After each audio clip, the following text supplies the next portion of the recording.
Nèg sa wak gade la, li ka gen chance passer toute res vil nan prison pour yon bagay li ka pa même commettre.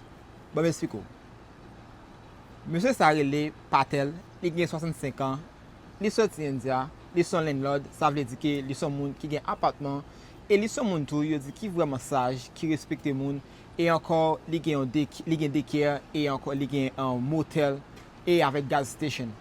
Mais un jour, dans environ 4 heures dans l'après-midi, Monsieur Patel te besoin yon Tylenol, li te allé dans Walmart, li te acheté Tylenol ça pour maman li. Mais dès que Monsieur Patel arrivé dans Walmart, il était croisé avec une dame qui sont chaise avec électrique et puis il était paraît devant dame nan pour demander dame nan dans qui section que li ka jeune Tylenol ça.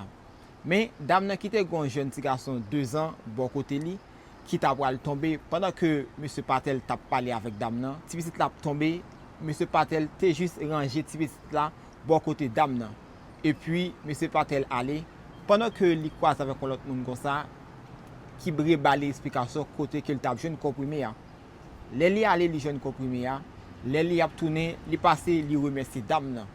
Mais Monsieur Patel lui-même était entré la caille pendant que tout bagay était passé très bien pour lui parce que il était jeune, ça il était besoin qui était comprimé. Et puis après un nombre de temps, Monsieur Patel pas de rien. Environ 8 heures du soir comme ça, pendant que Monsieur Patel était la caille, quand ça le des portes il frappe bo.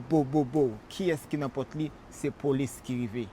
Là que police arrive, yo vini avec mandat pour Monsieur Patel qui c'est attentat de kidnapping.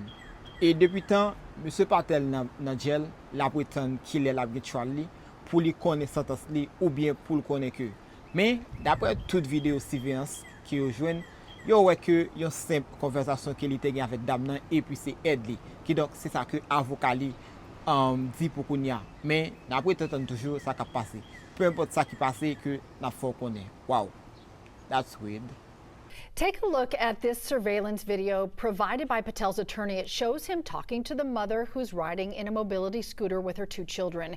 His attorney says he's simply asking her where to find Tylenol. Now, this is the moment Patel grabs the 2-year-old boy. His attorney says he was trying to keep the child from falling off the scooter. After that, the mom can be seen backing into a shelf and talking with an employee who also steps in to help the woman's daughter, who appears to be stuck under the scooter. And from there, the mom drives off. Later, she has another interaction with Patel where he shows her the Tylenol in his hand before he then checks out and leaves the store. Patel's attorney, Ashley Merchant, says the surveillance video proves her client didn't try to take the child and did not flee the store, as police described. Had they looked at these videos, it's very clear that there's 2 sides to every story, and there's no tug of war, there's no child being pulled back and forth, there's no attempted kidnapping, there's no battery, there's nothing like that on these videos. She says Patel has been behind bars now for 3 weeks without bond. His next court appearance is May 6th. We did reach out to Ackworth Police to ask if the video impacts this investigation or Patel's charges moving forward. We've not heard back yet.